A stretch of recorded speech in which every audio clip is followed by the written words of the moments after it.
Class 10th के प्यारे बच्चों, अब हम स्टार्ट करेंगे एक्सरसाइज 9.1 का क्वेश्चन नंबर 15। क्वेश्चन नंबर 15 से पहले क्वेश्चन नंबर 14 तक हमने इससे पहले के लेक्चर में आपको सारे क्वेश्चन करा दिए हैं।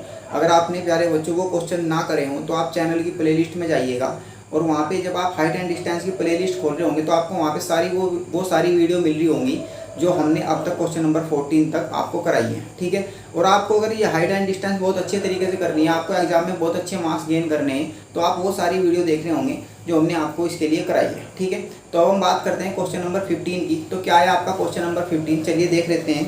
क्वेश्चन नंबर 15 में क्या कहा गया, a straight highway leads to the foot of a tower. ठीक है, एक स्ट्रेट हाईवे आपके पास जो टावर की ओर चलता है इधर की तरफ। फिर इसने क्या कहा, a man standing at the top of the tower observe a car at an angle of डिफरेंशन of 30 degree. एक आदमी, यहाँ पे एक टावर है, ए भी एक टावर है आपके पास।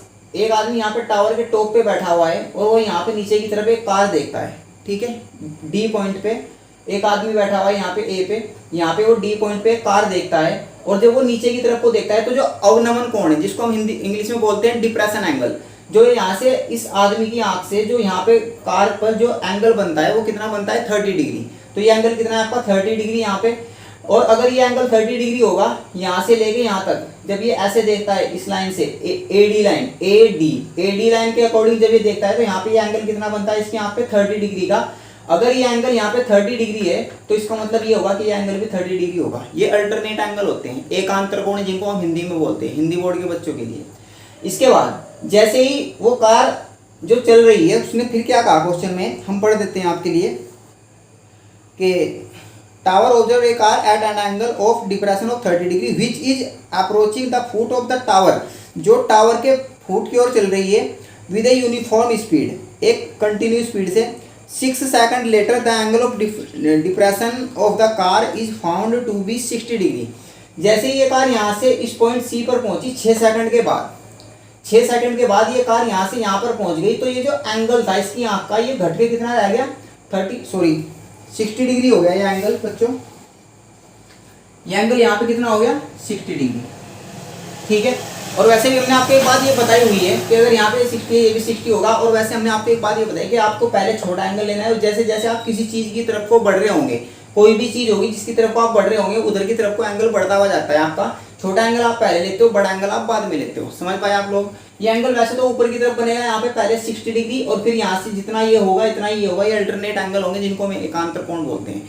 फिर क्या कहा गया, find the time taken by the car to reach the foot of the tower. ठीक है, इसने ये कहा कि यहाँ से यहाँ तक तो ये 6 सेकंड में पहुंच गई, लेकिन यहाँ से सी पॉइंट से बी पॉइंट पर ये कितने टाइम में पहुंची, हमको वो टाइम निकालना है। ठीक है, तो आप वो टाइम कैसे निकाल रहे होंगे प्यारे बच्चों, चलिए देखते हैं हम। हमने इस टाइम को यहाँ से लेके यहाँ तक का जो टाइम था, सी पॉइंट से बी पॉइंट तक का जो टाइम था, हमने उसको टी मान लिया। ठीक है, और ये डिस्टेंस आ गई आपकी कितनी टीएक्स। कैसे निकलेगी ये डिस्टेंस टीएक्स, हम अभी आपको बता देते हैं, बड़े आराम से देखिएगा। 2 car on the point D and C, एक कार आपके डी पॉइंट पे, एक कार आपके सी पॉइंट पे। Let A B equal to H, ये टावर की जो हाइट है हमने कितनी कह दी, एच कह दी, height of the tower. Let the speed of the car x metre per second, यानी कि जो कार चल रही है आपकी इसकी जो स्पीड है वो क्या है, एक्स किलोमीटर पर आवर है। ठीक है, metre sorry x metre per second. ठीक है, फिर इसने क्या कहा, डिस्टेंस ए बी, आपको जब डिस्टेंस ए बी निकालनी होगी तो डिस्टेंस क्या होती है आपकी स्पीड इनटू टाइम। यानी कि हिंदी बोर्ड के बच्चों के लिए अगर हम बताएं, दूरी इक्वल टू होता है 4 गुना समय, दूरी बराबर 4 गुना समय, distance equal to speed into time. तो स्पीड कितनी मान ली हमने, एक्स मान ली, और आपका टाइम कितना है 6 सेकंड, तो आप मल्टीप्लाई करोगे तो डिस्टेंस आ जाएगी आपकी कितनी 6x। डी पॉइंट से सी पॉइंट तक की जो डिस्टेंस होगी वो कितनी होगी 6x। इसके बाद जब ये सी पॉइंट से बी पॉइंट पर आएगी तो आपका ये टाइम निकालना है। इस टाइम को निकालने के लिए हमने कहा ये टाइम टी है। अगर आप इस कार को सी पॉइंट से बी पॉइंट तक आना है तो ये जो डिस्टेंस होगी आपकी सी बी, ये जो सी बी डिस्टेंस होगी आपकी या बी सी, इसके लिए आप फॉर्मूला अप्लाई कर रहे होंगे, स्पीड इनटू टाइम।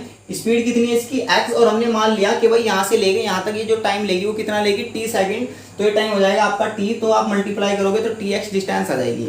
ये डिस्टेंस tx है, ये डिस्टेंस आपके पास 6x है, और जब आप कंप्लीट डिस्टेंस निकाल रहे होंगे तो ये आएगी आपकी 6x प्लस के tx। समझ पाए प्यारे बच्चों। अब आपको फिर से वही करना है कि एक बार आपको छोटे वाला ट्रायंगल लेना है, एक बार आपको बड़े वाला ट्रायंगल लेना है, और आपको टाइम निकालना है। कैसे देखिए, इन ट्रायंगल ए बी सी, जब आप ए बी सी ट्रायंगल लोगे तो आप यहाँ पे tan 60 अप्लाई करोगे। और tan होता है आपका परपेंडिकुलर अपॉन बेस। परपेंडिकुलर कितना है आपके पास AB, बेस कितना है आपके पास इसके लिए BC। tan 60 होता है आपका √3, AB आपके पास कितना H और BC कितना है आपके पास TX। H की इसकी मल्टीप्लाई आप इधर करोगे हो जाएगा H is equal to √3 into TX। समझ पाए प्यारे बच्चों। इसके बाद इन ट्रायंगल आप दूसरी वाला ट्रायंगल लोगे, ट्रायंगल ABD।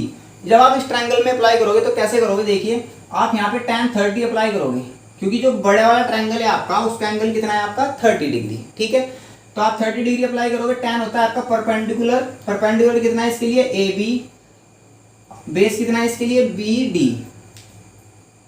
तो tan 30 होता है आपका 1/√3, AB कितना है आपके पास H, BD कितना है, जो B से लेकर D तक की डिस्टेंस है वो कितनी है 6x और प्लस के TX।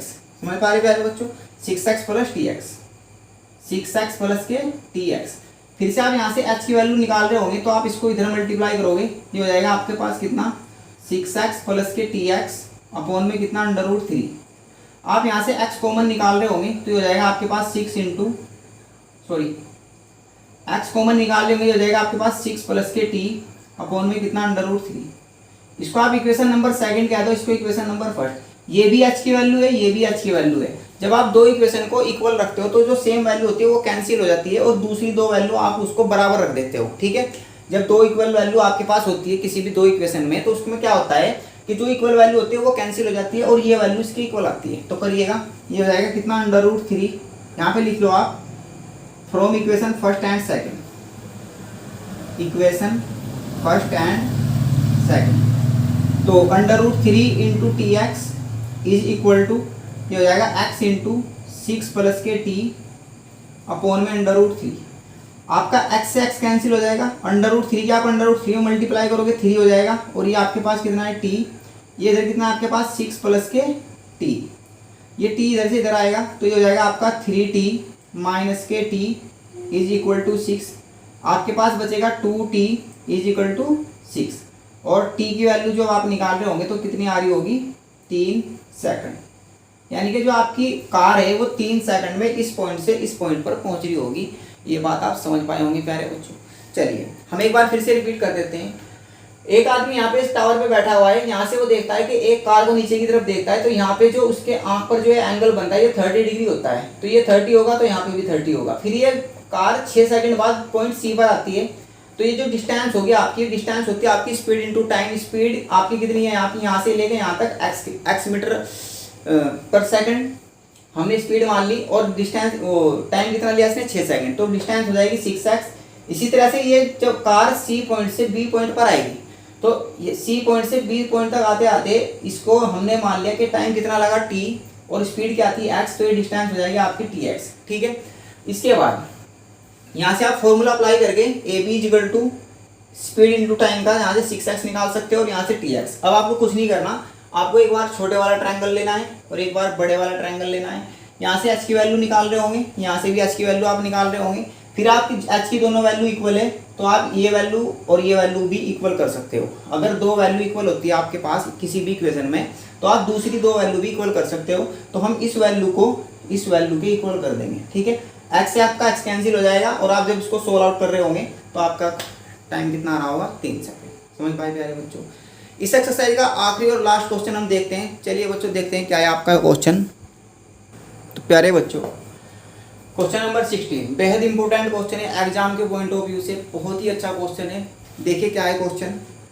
The angle of elevation of the top of a tower from 2 points at a distance of 4 metre and 9 metre from the base of the tower. ठीक है, एक टावर है आपके पास ए बी, इसके base से 4 metre की distance पर और इसी के बेस से 9 मीटर की डिस्टेंस पर। ठीक है, पहले इसने कहा एक टावर है आपके पास, उसके बेस से 4 मीटर की डिस्टेंस पर और फिर उसी के बेस से 9 मीटर की डिस्टेंस पर क्या कहा गया,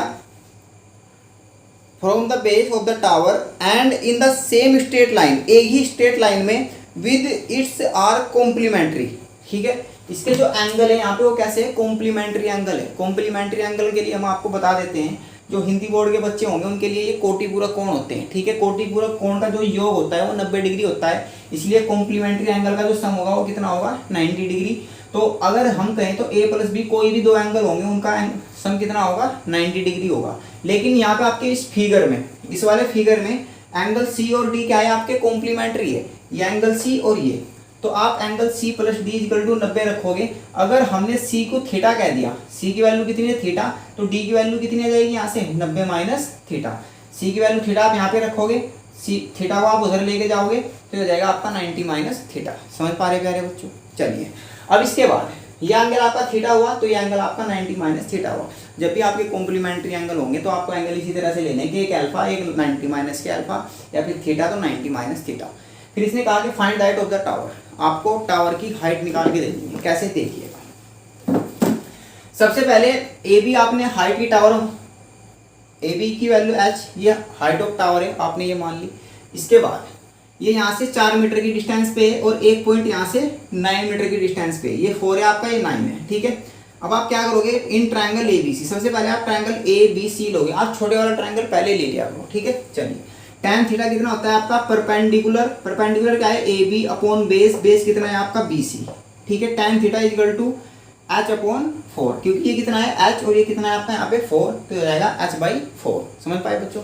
चलिए in triangle A B D, triangle A B D, जब आप इस ट्रायंगल में इसको सोल्व करोगे तो tan 90 माइनस थीटा ये होता है आपका, क्योंकि यहाँ पे एंगल कितना है, आप tan लोगे tan 90 minus theta A B upon में बी डी, क्योंकि ए बी आपका परपेंडिकुलर है और बी डी क्या है आपका बेस, तो A B upon B D. और 90 माइनस थीटा क्या होता है आपका कोट थीटा, ये आपने पढ़ा होगा, हमने आपको पहले पढ़ाया है कि tan 90 माइनस थीटा किसके इक्वल होता है आपका कोट थीटा के, और ये हो जाएगा आपका एच और बी डी कितना है आपके पास 9। अब आप इक्वेशन फर्स्ट और सेकंड दोनों से सोल्व करोगे, from equation first and second, आप मल्टीप्लाई कर दो equation first multiply by equation second.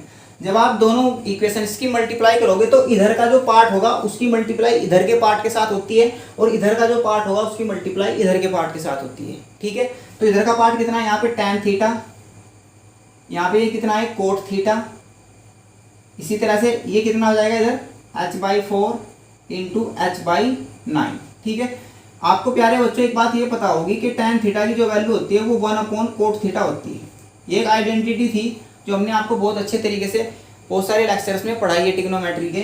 तो आप tan थीटा की वैल्यू यहाँ पे ओपन करोगे कोट थीटा इंटू यहाँ पे कोट थीटा ऑलरेडी है, ये हो जाएगा आपका एच स्क्वायर अपॉन में कितना 36।